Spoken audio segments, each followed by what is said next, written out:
नमस्कार दोस्तों, मैं हूं राज। आप देख रहे हैं हाईवे 33। दोस्तों, आज की कहानी ट्रक ड्राइवर की है। एक नहीं, दो ट्रक ड्राइवर, और दोनों भाई भाई, सगे भाई। एक का नाम, बड़े वाले का नाम अजीत और छोटे वाले का नाम सुजीत। दोनों में जो उम्र का फासला था ना, लगभग 2 साल का था। बड़ा भाई लगभग 26 साल का और छोटा भाई 24 साल का। और दोनों ट्रक ड्राइवर, खुद का अपना ट्रक, और खूब मेहनत करते थे। मेहनत अभी जो कर रहे थे ना, वो इसलिए कर रहे थे कि घर में शादी थी। अजीत सुजीत की छोटी बहन की शादी थी।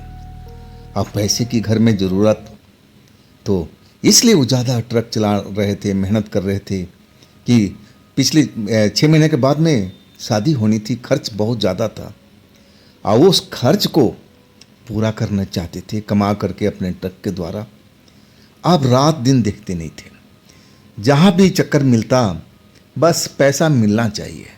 दोनों भाई का यही सोच था कि कैसे भी पैसा मिले, कहीं भी जाना हो वो मना नहीं करते थे। हाँ भाई, हम चलने के लिए तैयार हैं, पैसा इतना लगेगा। अब मिलता भी था, माल पहुंचाते भी थे। और ऐसे ही एक दिन जब एक जगह पर माल छोड़ने के लिए गए, रात का करीब 10 बज रहा था और दोनों भाई बहुत मेहनत कर रहे थे, लंबी दूरी से उस माल को लेके आ रहे थे। और वो एक देहात के गोदाम था, देहात क्षेत्र था, रिमोट एरिया। और वहाँ पर हाईवे से लगभग 4 किलोमीटर अंदर में नया नया गोदाम बना था और उस जगह का माल था, वो माल छोड़ना था। अब जो अजीत सुजीत थे, दोनों भाई आपस में बहुत प्रेम था, लेकिन एक कमी थी। जो सुजीत थे ना, छोटे वाले, थोड़ा साफ सुथरा पसंद नहीं करते थे, मतलब आलसी थे। वक्त पर नहाते नहीं थे, कपड़ा वगैरह धोते भी नहीं थे। हाँ, अजीत जो थे ना, साफ सुथरा पसंद थे। अपने छोटे भाई को भी कहते थे, करे नहा ले, वक्त पर कपड़ा चेंज कर, धो ले। और सबसे मज़े की बात थी कि ज़्यादातर वो खाना अपने हाथ के ही बना के खाते थे। सारा कुछ इंतज़ाम उनके ट्रक में था, स्टोव था, खाना बनाने का टोटली सामान वो रखते थे। खाने की टेंशन नहीं करते थे कि कहाँ होटल मिलेगा नहीं मिलेगा, वो सब कुछ उनके पास ही था। और जब उस रिमोट जगह में पहुँचे, उत्तर प्रदेश के रहने वाले थे। और ये जो घटना इनके साथ में घटी थी ना, 2001 की बात है, जब अजीत 26 साल के और सुजीत 24 साल के थे। तो शुरू करते हैं आज की अजीत और सुजीत की कहानी। अजीत सुजीत अब ट्रक चलाते हुए उस इलाके में दाखिल हो चुके थे। सुजीत ट्रक चला रहा था, छोटा भाई, और अजीत जो थे अब कंडक्टर सीट पर बैठे हुए थे और वो आसपास देखते जा रहे थे। अंधेरा काफ़ी ज़्यादा बढ़ चुका था और वो उस जगह पर जहाँ गोदाम था ना, पहली बार आ रहे थे। वो इलाका उनके लिए बिल्कुल नया था। अब उस जगह पर पहुँच गए तो रात के करीब 10 बज गया था। जिस हाईवे से अब उस रोड पर मुड़ना था जो गोदाम की तरफ जा रही थी, लेकिन बोर्ड वगैरह कोई लगा नहीं था। बड़े कन्फ्यूजन में थे और वहाँ पर कोई ना दुकान, ना कोई घर, ना कोई बताने वाला। रात के टाइम में बड़े परेशान, पूछे तो किससे पूछे। और रोड तो कई थी, अब किस रोड पर किधर जाना है, लेफ्ट जाना है, राइट जाना है, समझ तो नहीं आ रहा था। आखिरकार दोनों भाई सलाह करने लगे कि अब क्या किया जाए, रुका जाए यहीं पर, जब कोई आ जाएगा उससे बात करके अब तब निकलेंगे। इस चक्कर में अब 1 घंटा और लेट हो चुका था और दोनों भाई भूखे थे। अब उनके पास में खाना बनाने का साधन सब कुछ था, लेकिन अभी तो उस गोदाम पर पहुंचना था। इसके बाद उन्होंने सोचा था कि फटाफट गोदाम पर पहुंच करके इसके बाद खाना बनाएंगे, फिर पेट भरेंगे, सो जाएंगे। और लेकिन सोचा हुआ हमेशा होता नहीं। 1 घंटा इंतज़ार करने के बाद ट्रक गाड़ियाँ तो वहाँ से गुजरती थी, लेकिन जब अजीत सुजीत रोकने की कोशिश करते तो रुकते नहीं थे, चले जाते थे। ट्रक वाले भी, बस वाले भी, उस जगह पर कोई रोकता ही नहीं था। आखिरकार एक ट्रैक्टर वाला गुजर रहा था और वो ट्रैक्टर वाले से अब उन्होंने रोक करके बातचीत शुरू की। दिखाया वो एड्रेस कि भाई इस एड्रेस है, इस एरिया में कहाँ पड़ेगा, कौन सा रोड पर हम निकलें। ट्रैक्टर वाला लोकल था, आसपास का ही था। वो एड्रेस देखा, बोला भाई देखो, एक तो तुम्हारे पीछे, थोड़ा सा पीछे जाओगे, एक रोड बाई साइड में निकलेगी, वो रोड भी तुम ले सकते हो। एक रोड आगे जा कर के, वो रोड थोड़ा लंबा तो ज़रूर है लेकिन साफ़ सुथरा है। और जो पीछे वाला रोड है ना, अब सही बताऊं तो रात में जाने लायक नहीं है। अब इस पर अजीत थे पूछने लगे, क्या रोड का क्या मतलब है, ख़राब है, टूटा फूटा है, या फिर कोई चोरी डकैती वाला मामला तो नहीं है उस रोड पर। वो ट्रैक्टर ड्राइवर कहने लगा कि भाई ऐसा कुछ बात नहीं है, ये विश्वास करने वाली बात है। अगर आप भूत प्रेत पर विश्वास करते हो तो आपके लिए ये बात ठीक है, अगर नहीं करते हो तो आप जा सकते हो। अब अजीत सुजीत उस ट्रैक्टर ड्राइवर की तरफ देखने लगे कि बोल क्या रहा है भाई, बोल क्या रहा है, क्या बताना चाहता है। अजीत सुजीत भूत प्रेत को तो मानते ही नहीं थे। ये तो शुरू से जंगल जंगल अपना ट्रक लेके घूमते रहते थे और आज तक कभी भी इनके साथ भूत से कभी आमना सामना भी नहीं हुआ था और ना ये विश्वास करते थे। वो ट्रैक्टर ड्राइवर से पूछने लगे, भाई हम भूत प्रेत को मानते नहीं हैं, ना हमने आज तक देखा है, टाइम हो गया मुझे दोनों का ट्रक चलाते हुए, तो बताओ क्या हम उस रास्ते से अपना ट्रक लेकर निकल सकते हैं, उस गोदाम पर पहुंच सकते हैं। तब वो ट्रैक्टर ड्राइवर कहने लगा, हाँ भाई, अगर आप इन चीज़ को नहीं मानते हो तो फिर डरने का कोई आवश्यकता नहीं है, आप निकल सकते हो। इसके बाद ट्रैक्टर ड्राइवर अब चला गया। दोनों भाई आपस में सलाह करने लगे क्या किया जाए। एक आगे जो रूट है थोड़ा लंबा है, ये पीछे वाला रूट है ये बिल्कुल नज़दीक में बता रहा था, तो क्यों ना हम लोग इसी रोड से निकले। बात अब ख़त्म हो गई थी। ट्रक को मोड़ा गया और फिर उसी रोड पर डाल दिया गया। अब सड़क तो ठीक ही ठाक थी, ऐसा कोई परेशानी नहीं थी और चलाते चलाते 4 किलोमीटर का फासला कब उन्होंने तय कर लिया पता ही नहीं चला। सुजीत अजीत बार बार इधर उधर देखते जा रहे थे कि वो ट्रैक्टर ड्राइवर बोला है कि इस एरिया में लोग बाग बताते हैं कि भूत प्रेत चुड़ैल यहाँ पर नज़र आती है, लेकिन ऐसा कुछ तो हमें दिखाई नहीं। चांदनी रात है, सब कुछ चमक रहा है। और जब गोदाम नज़दीक आ गया ना, तो वहाँ पर अब पहुँचने से पहले उन्होंने बाएं साइड में एक बड़ा सा पानी वाला तालाब देखा जिसमें लबालब पानी भरा हुआ था। पानी चांद की रोशनी में चमक भी रहा था। अब गर्मी का टाइम था और गर्मी के टाइम में पसीने में सब नहाए हुए थे। अब नहाए हुए भी अब जो था शरीर उनका पसीने में अब भीगा हुआ था। अब मन ही मन जो सुजीत तो नहीं अजीत अब फैसला कर लिया था कि पहले सुजीत को ले जाकर के तालाब में नहलाऊंगा, अब फिर मैं नहाऊंगा, इसके बाद हम भोजन बनाएंगे चाहे कुछ भी हो जाए। गोदाम पर पहुंच गए। गोदाम पर अब जो गेट था, बड़ा वाला गेट, वो बंद पड़ा था। लाइट वहाँ पर जल रही थी, उजाला था। ट्रक रोक दिए लेकिन चौकीदार अंदर ही था, उसने गेट तक नहीं खोला कि कौन आया है, क्या हुआ है। ट्रक की आवाज़ जरूर सुना, हेडलाइट की रोशनी देखा, लेकिन वो बाहर निकलने का बिल्कुल जहमत नहीं किया। आखिरकार अजीत उतरे, सुजीत भी उतरे और जाकर के दरवाज़ा पीटने लगे। बड़ी देर के बाद अब जो चौकीदार था छोटा सा गेट खोला, बोला, हाँ भाई बताओ। अजीत कागज़ दिखाए कि देखो भाई ये आप ही का गोदाम का एड्रेस है ना। बोला हाँ, तो हमारा ट्रक अब आ चुका है, अब ट्रक को अंदर ले लेते हैं। लेकिन उस चौकीदार मना कर दिया कि नहीं भाई, अब नहीं हो सकता है, आप बहुत लेट आए हो, अगर 6-7 बजे तक आ जाते तो आपका माल भी उतर जाता है, लेकिन आज शनिवार और लेबर चली गई है और कल है रविवार, कल पूरा बंद है, तो आप मान के चलो कि आपका ट्रक अब मंडे को खाली होगा। अब जैसे ही बात सुने ना अजीत सुजीत हैरान रह गए, भाई अब तो हमें कल का दिन कल का रात पूरा यहीं पर रुकना पड़ेगा, परसों जाके ट्रक खाली होगा, बड़ी मुसीबत।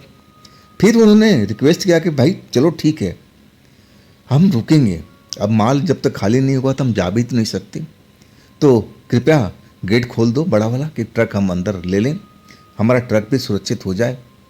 लेकिन वो सिक्योरिटी गार्ड चौकीदार बिल्कुल मना कर दिया कि नहीं भाई, अभी कोई हमारा इंचार्ज नहीं है, जब तक इंचार्ज का आदेश नहीं आता मैं ट्रक को अंदर नहीं लूँगा, आप बुरा मानो या भला मानो, हमारे पास ऐसे ही आदेश है, अब जो होगा मंडे को होगा, बाकी आपको ट्रक लगाना है, अब अपना भला देख लो कहाँ लगाओगे, वैसे पूरा खाली जगह है जहाँ आपकी मर्जी आप ट्रक को लगा सकते हो, और ऐसी कोई बात नहीं है, आज तक यहाँ पर कोई ट्रक में कोई चोरी चकारी का बात नहीं आया, लेकिन जिम्मेवारी आपका है, उसमें हम कुछ भी बोलने वाले नहीं हैं और ना आप मेरे को कोई दोष लगा सकते हो। चौकीदार पूरा पल्ला झाड़ चुका था, गेट बंद कर दिया।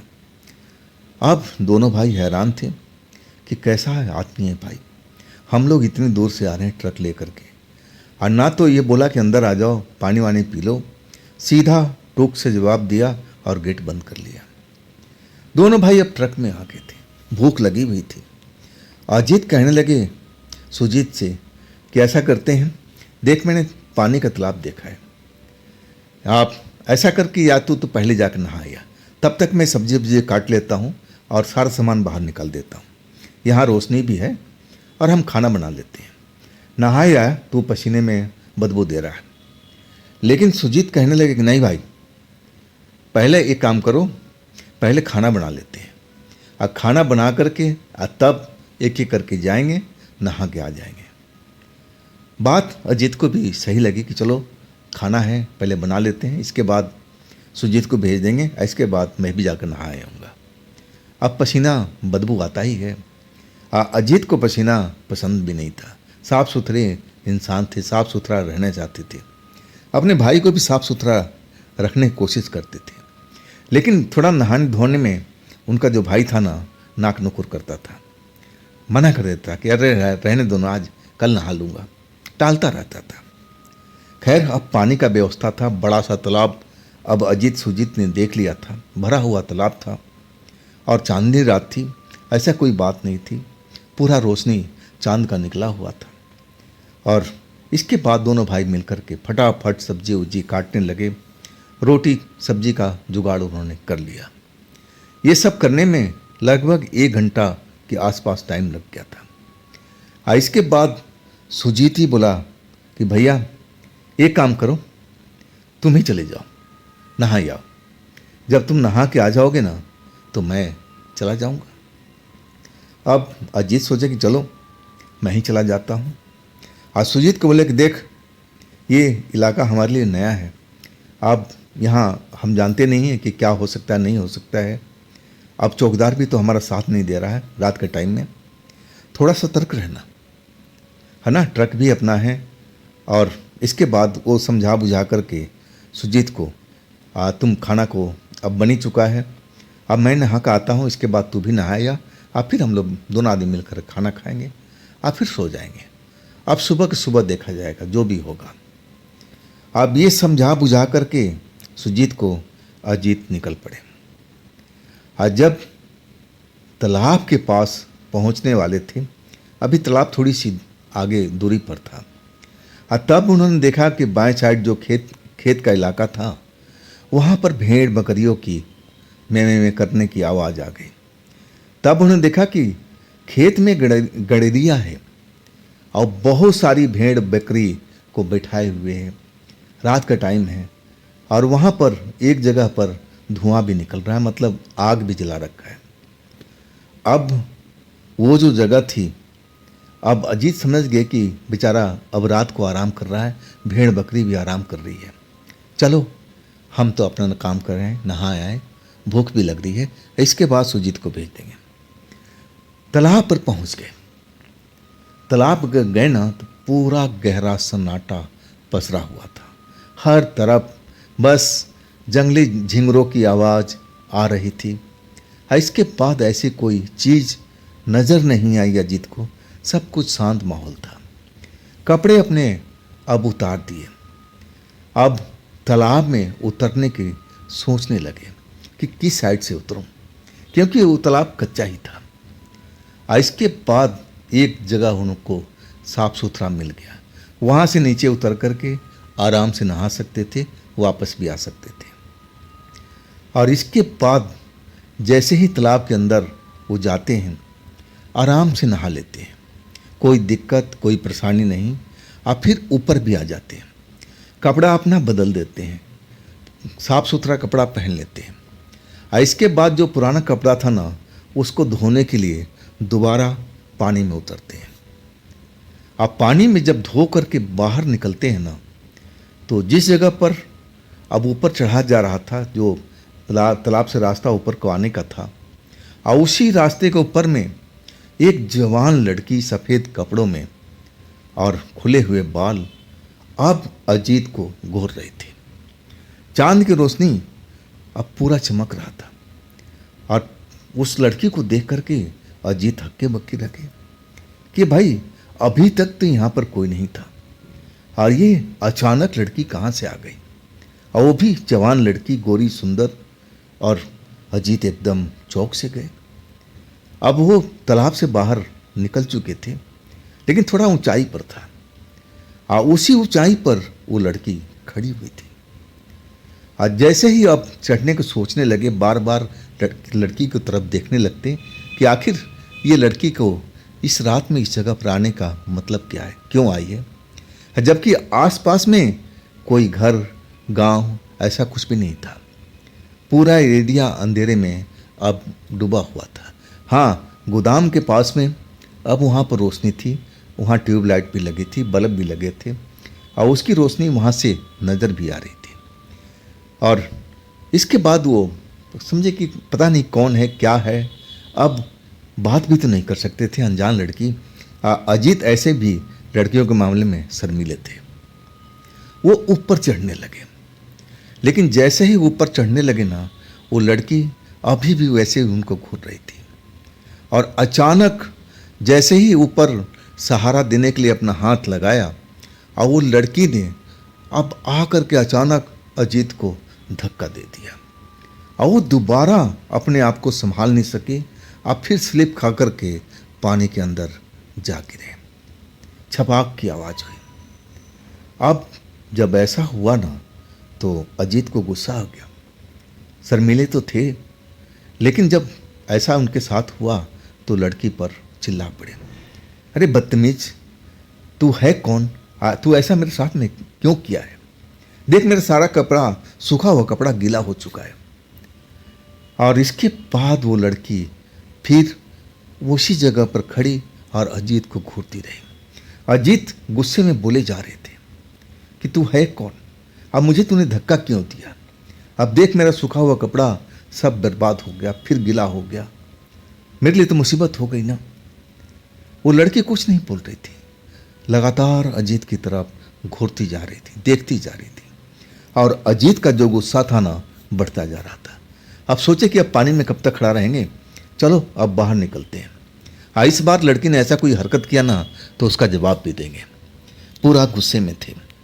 और जैसे ही उन्होंने पैर बाहर निकालना शुरू किया, अचानक उनका लगा कि पैर किसी ने तो पकड़ रखा पानी के अंदर में। दोनों पैर जैसे लगा कि अचानक कोई हाथ आया और दोनों पैर को एकदम मजबूती से पकड़ लिया। अब बिल्कुल एकदम हैरान हो गए कि पानी के अंदर ये हाथ कहाँ से आ गए भाई, और वो भी दोनों पैर को मजबूती से पकड़ लिया। अब क्या ये कौन हो गया? पैर को झटकने लगे, लेकिन ऐसा लगा कि पैर किसी इंसान का है, वो हाथ किसी इंसान का है जो अजीत का पैर पकड़ रखा है। पानी के अंदर देखने लगे, लेकिन पानी के अंदर अब इतना रोशनी तो नहीं थी कि चांद की रोशनी से सब कुछ देख पाए। और वो लड़की अचानक हंसने लगी जब उन्होंने देखा कि अब अजीत मुसीबत में है, अब कोई उनको पकड़ रखा है। और वो लड़की ज़ोर ज़ोर से हंसने लगी, और हंसते हंसते एक तरह से नीचे की तरफ थोड़ा उतर आई थी। अजीत एकदम हैरान थे और वो पैर को छुड़ाने की कोशिश कर रहे थे। जो भी हाथ पकड़ रखा था समझ नहीं पा रहे थे कि आखिर कौन हो सकता है पानी के अंदर। और इसके बाद वो परिश्रम करने लगे लेकिन सफल नहीं हो पा रहे थे। और लड़की उनके बिल्कुल नज़दीक आकर के खड़ी होगी और हंसती जा रही थी। और इधर अजीत थोड़ा घबरा भी गए थे, डर भी गए थे कि आखिर ये मेरे साथ में हो क्या रहा है, लड़की क्यों हंस रही है। एक तो मुझे पानी के अंदर धक्का दे दिया, ऊपर से ना जाने कौन मेरे पैर पकड़ रखा पानी के अंदर, छोड़ नहीं रहा है, और ऊपर से हंस रही है। अब लड़की से कहने लगे कि आप कौन हैं और ये सब मेरे साथ में क्या हो रहा है। लड़की हंसते हंसते रुक गई और कहने लगी कि जिसने तुम्हारा पैर पकड़ा है ना, अब समझ लो ये छोड़ने वाला नहीं है, ये पानी का भूत है। आइए तुम्हें तालाब के बीचों बीच ले जाएगा और डुबा के मार देगा। अब जो अजीत थे भूत प्रेत पर विश्वास करते नहीं थे, लेकिन जब उन्होंने महसूस किया कि वाकई जो लड़की कह रही है सच बात है, इंसानी हाथ जैसे पकड़ रखे हैं और लगातार कोशिश कर रहे थे अजीत, लेकिन छुड़ा नहीं पा रहे थे, तब उनको थोड़ा समझ में आ गई कि लड़की जो कह रही है ना सच बात है। कहीं हम भूत प्रेत के चक्कर में तो नहीं फंस गए। वो ट्रैक्टर ड्राइवर ने कहा था कि इस रास्ते पर भूत प्रेत रहते हैं, कहीं यही बात तो नहीं कह रहा था। वाकई में अजीत डर गए। अब इंसानी तो थे और भी रात की बात। अब उस जगह पर उनका भाई भी तो नहीं था, वो तो ट्रक के पास में था। जो गणेरिया था वो दूसरी साइड में था, थोड़ा दूरी पर था। अब अजीत जो थे उस लड़की से कहने लगे कि आप इसको रोकिए ना, आप इसको रोकिए ना, ऐसा मेरे साथ में क्यों करेगा, आप मेरी जान बचाइए ना, क्यों ऐसा मेरे साथ में ये कर रहा है, मैंने इसका क्या बिगाड़ा है। तब वो लड़की दोबारा मुस्कुराने लगी और कहने लगी कि देखो मैं रोक तो लूँगी, लेकिन मेरी शर्त तुम्हें मानना पड़ेगा। अब अजीत कहने लगे भाई जो भी शर्त है बताओ, मैं मानने के लिए तैयार हूँ, जो चाहिए मैं देने के लिए तैयार हूँ, लेकिन ये पानी वाला भूत से मेरी पीछा छुड़ा दो, ये मेरा पैर छोड़ नहीं रहा है। इसके बाद वो लड़की अब थोड़ा और नज़दीक आ गई। हाँ, अजीत की तरफ देख के कहने लगी कि देखो पहले तुम मेरी शर्त को हाँ बोलो, और तुम शर्त से अब मुंह नहीं मोड़ सकते। अगर तुमने एक बार हाँ बोल दिया तो जब तक मैं चाहूँगी वैसा ही करूँगी। अब शर्त क्या था, अजीत के पास उतना टाइम नहीं था कि पूछे, कैसे भी जान बचाना था, उस जगह से निकलना था। और कहने लगे कि जो भी आपका शर्त है मुझे मंजूर है, जो मांगोगी हम देने के लिए तैयार हैं, लेकिन ये पानी के भूत से मेरा पीछा छुड़ाओ। और तब वो लड़की ने कोई जैसे आवाज़ दिया हो, और जैसे ही आवाज़ आदेश की तरह था, जैसे उसने आदेश दिया वो पानी वाला भूत अब अजीत का पैर छोड़ चुका था और लड़की ने उसका हाथ पकड़ करके बाहर खींच लिया। जब हाथ अजीत के अब हाथ में मिला था ना, टच हुआ था ना, तो पूरे अजीत के शरीर में गनगनाहट सी हो गई थी।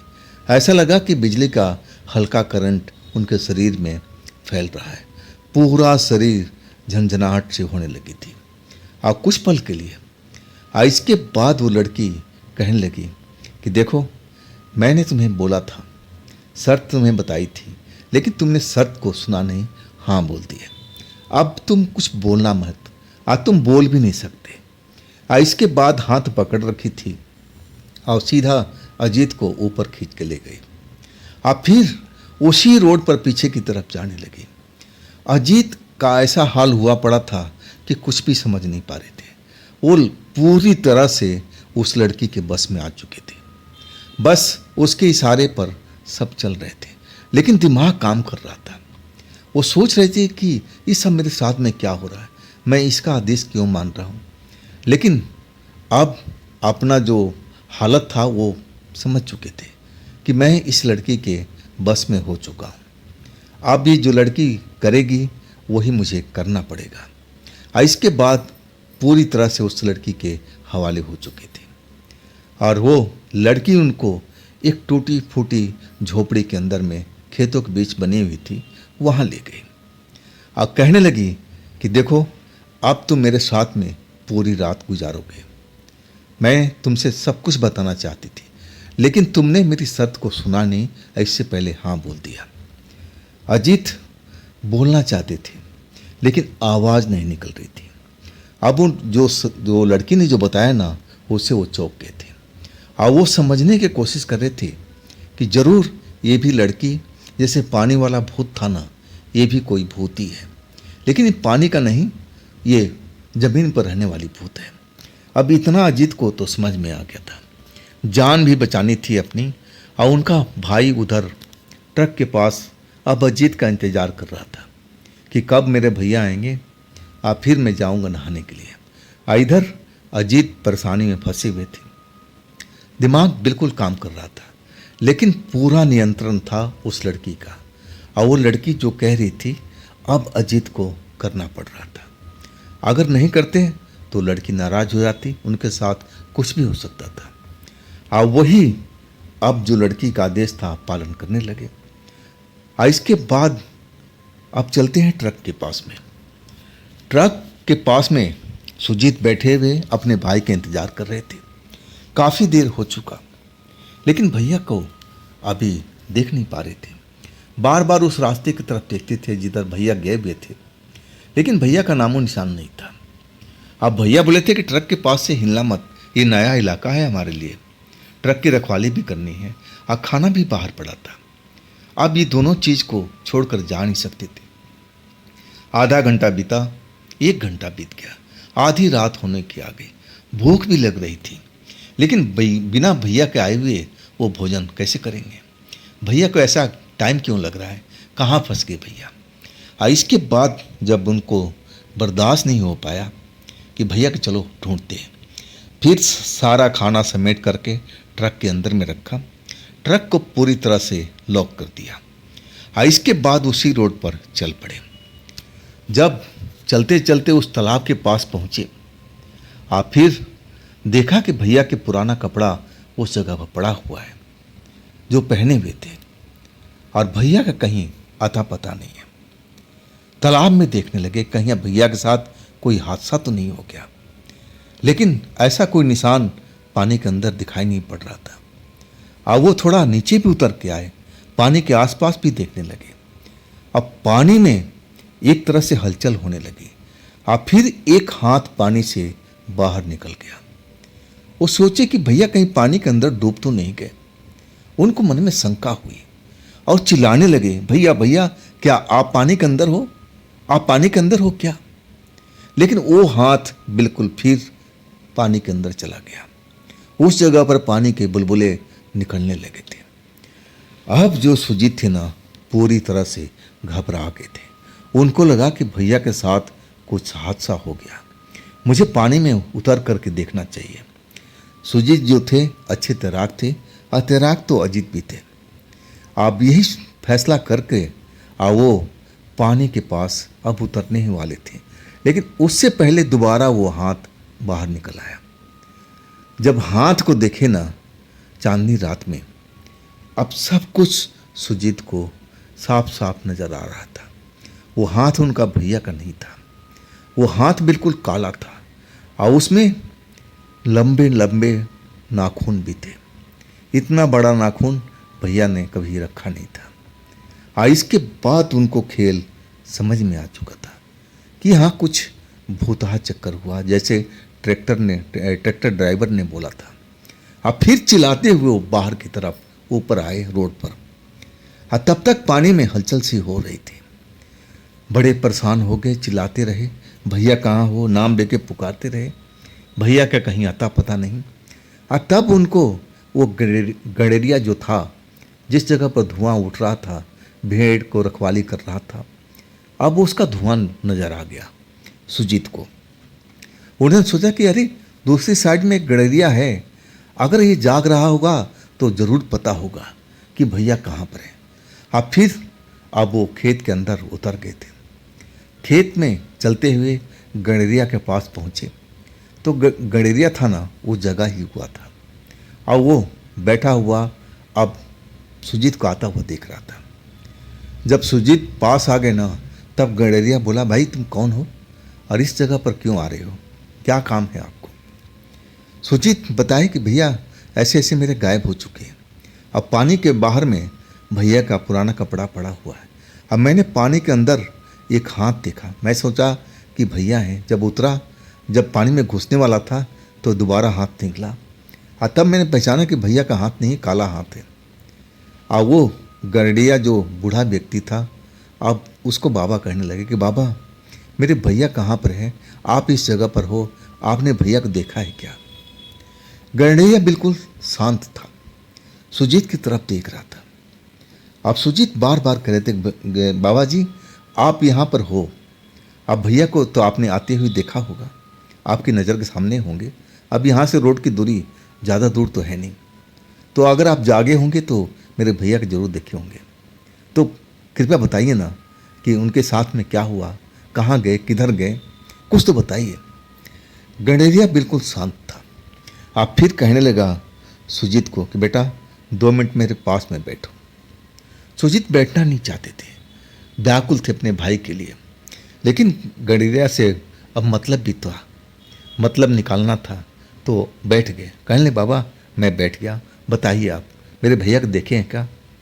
तब वो कहने लगा गंडेरिया कि हाँ मैं देखा हूँ भैया, तुम्हारे को मैं देखा आते हुए भी, और कहाँ जा रहे हैं वो भी देखा।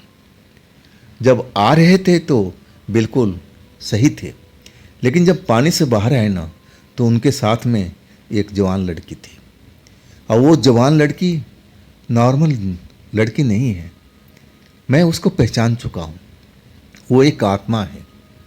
अब वो आत्मा तुम्हारे भैया को आगे की साइड में ले गई है, थोड़ा आगे जा कर के, और वो मैं देख नहीं पाया। आप जो सुने ना सुजीत, आप कहने लगे बाबा मेरी मदद कीजिए ना, कौन हो सकती है वो जवान लड़की? और तब गणरिया बताने लगा कि देख बेटा, जैसा मैं उसको देखा हूँ, महसूस किया हूँ, वो एक आत्मा है, और वो आत्मा मुझे खतरनाक भी दिख रही है। तो बेटा तुम तो भूल करके उस तरफ जाना मत, अगर तुम गए ना तो तुम्हारे साथ भी वैसा हो सकता है जैसा तुम्हारे बड़े भाई के साथ में हुआ है। ना जाने उसके साथ में अभी क्या चल रहा हो, जिंदा है कि नहीं है, कुछ कहा नहीं जा सकता। सुजीत बड़े परेशान रोने लगे, गडरिया को मनाने पर लगे कि बाबा आप मेरी मदद कर दीजिए, मदद कर दीजिए बाबा, आप तो जानकार लग रहे हैं, आप अकेले खेत में रहते हैं तो आप कुछ ना कुछ जानते होंगे। गडरिया कहने लगा कि देखो बेटा, मैं जानता तो हूँ लेकिन इतना नहीं जानता हूँ, बस मैं अपनी रक्षा करना, अपनी भेड़ों को रक्षा करने के लिए मैं कुछ थोड़ा बहुत जानता हूँ। लेकिन वो जो लड़की है ना, मुझे बहुत शक्तिशाली आत्मा लग रही है, उससे मैं पंगा नहीं ले सकता, मैं नुकसान उठा लूँगा। लेकिन सुजीत रोते रहे, उसको मनाने की कोशिश करते रहे कि बाबा चलिए ना, मेरी मदद कर दीजिए, मदद कर दीजिए। अब इसके बाद केड़ेरिया का दिल पिघल चुका था और वो कहने लगा कि बेटा रुको। और इसके बाद वो आवाज़ लगाया, जैसे ही आवाज़ लगाया ना तो 2 कुत्ते देसी टाइप के थे, दौड़ते हुए गंडेरिया के पास में आ गए और उनको जैसे कोई भाषा में बताने लगा, और वो पूछ ही ला रहे थे क्या उसने कौन सी भाषा में उससे बात किया, और वो उसी जगह पर बैठ गए थे। मतलब एक तरह से उनको समझा दिया था कि तुम भेड़ को देखते रहना, अब मैं कहीं से आ रहा हूँ। दोनों कुत्ता उस जगह पर रखवाली कर रहे थे।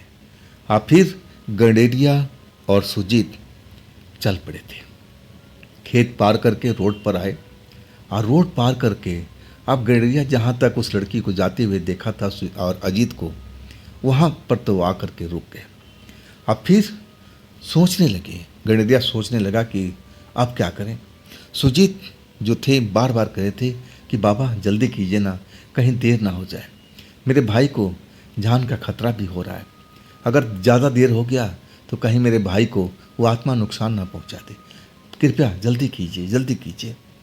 अब जो गंडेरिया था ना, अब हवा में इधर उधर अपना सर उठा करके देखने लगा, और कुछ जैसे मुंह में बुदबुदा भी रहा हो, जैसे कोई मंत्र को पढ़ रहा हो। सुजीत सब कुछ महसूस कर रहे थे, देख रहे थे, डरे हुए थे। अब भाई के याद कर रहे थे कि भाई जिंदा है या नहीं है, बड़ा शंका हो रहा था। जैसे गंडेरिया ने बताया था, बहुत परेशान रहे थे। और बार बार गणेरिया को बोल रहे थे, बाबा चलिए ना, ढूंढिए ना, कहाँ है मेरा भाई। गणेरिया उनको शांत कराया कि देखो तुम जल्दबाजी मत करो, मुझे सोचने दो, समझने दो, और तब मैं कुछ कर पाऊंगा। और तुम शांत रहो, मेरे बीच में बिल्कुल मत बोलना, जब तक मैं तुम्हें ना बोलूं आवाज़ तक नहीं निकालना, और तब मैं तुम्हारे भाई को ढूंढ पाऊंगा।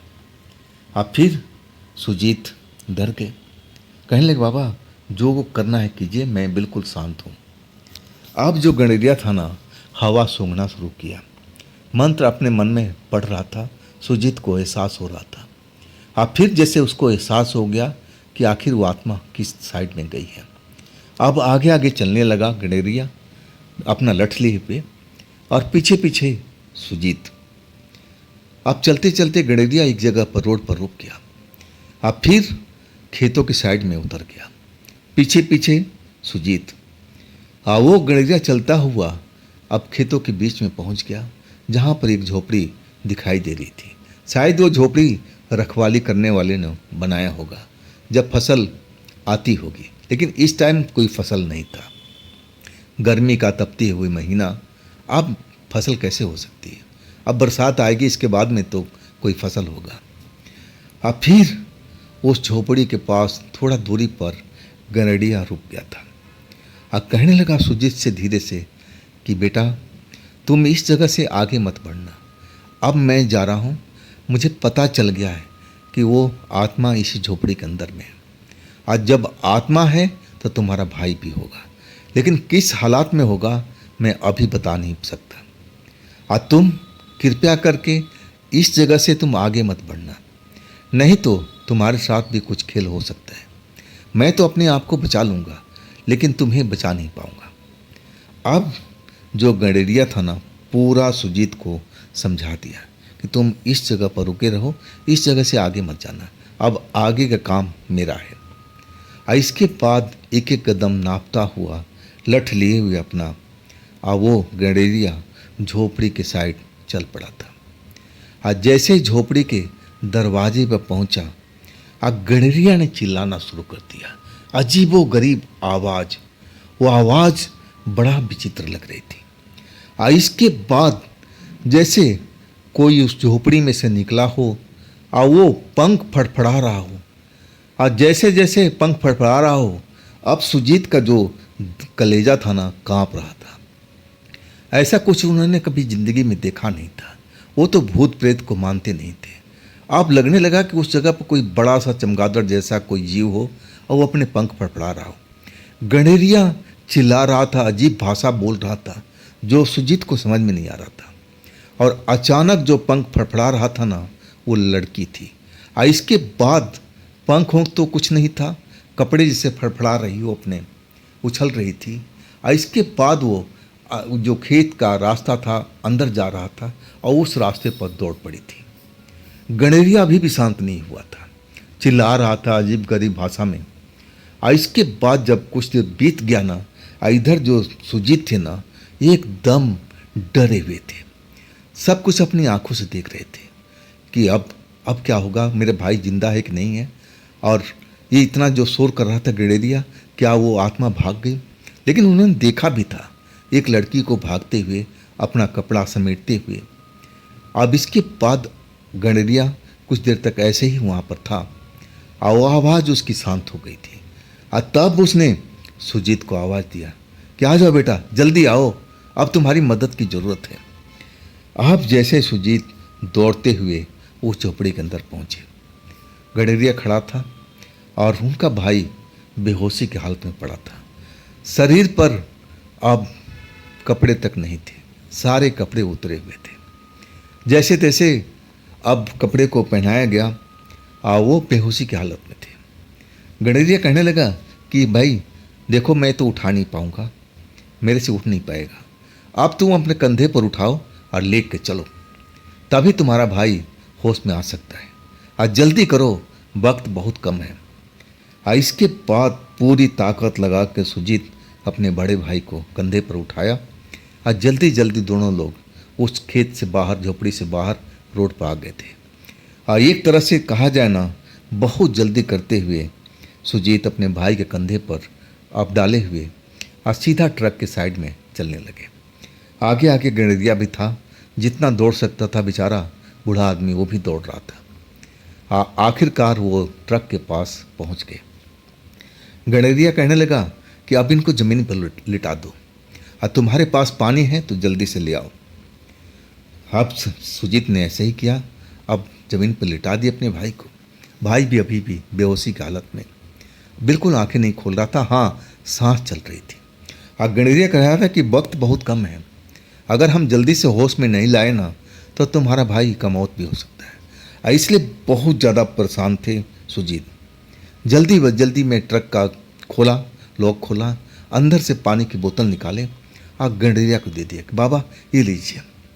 गणेरिया पानी की बोतल लेकर के एक आंजुल पानी अपने हाथ में ले लिया। अब बोतल पकड़ा दिया सुजीत को, ये पकड़ो। वो मंत्र पढ़ने लगा, मुंह में बुदबुदाने लगा, फूंक मारने लगा। ऐसा वो 5-7 मिनट तक करता रहा। अब फिर वो चुल्लू भर पानी जो हाथ में ले रखा था अब अजीत के चेहरे पर छिड़क दिया। और जैसे ही छिड़का ना, अजीत जो बिल्कुल शांत पड़े हुए थे, बेहोशी में थे डूबे हुए, और अचानक अब उनका शरीर हरकत करने लगा। कभी बाएं घूमने लगे, कभी दाएं घूमने लगे। ये सब देख करके सुजीत एकदम लग रहा था कि हाँ, अब मेरा भाई उठ जाएगा, मेरा भाई अब जिंदा हो जाएगा, अब होश में आ जाएगा। और वो अपने भाई को आवाज़ लगाने लगे।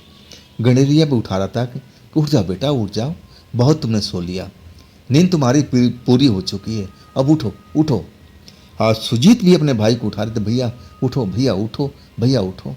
और इसके थोड़ी देर के बाद मेहनत करके अब जो अजीत थे अपनी आंखें खोलती थी। और जैसे ही आंखें खोला ना तो एकदम पागलों की तरफ इधर उधर देख रहे थे। शायद अभी तक वो समझ रहे थे कि उसी आत्मा के कब्जे में है, लेकिन जब देख लिया कि हम उस जगह पर नहीं हैं, वो आत्मा नज़र नहीं आई, यहाँ तो मेरा भाई है और एक अनजान बूढ़ा है और हमारा ट्रक है। और तब उनको शरीर में कपकपी सी आ गई थी, लेकिन गणेरिया ने उनको संभाल लिया था, फिर फूंक मारा और शांत करा दिया था।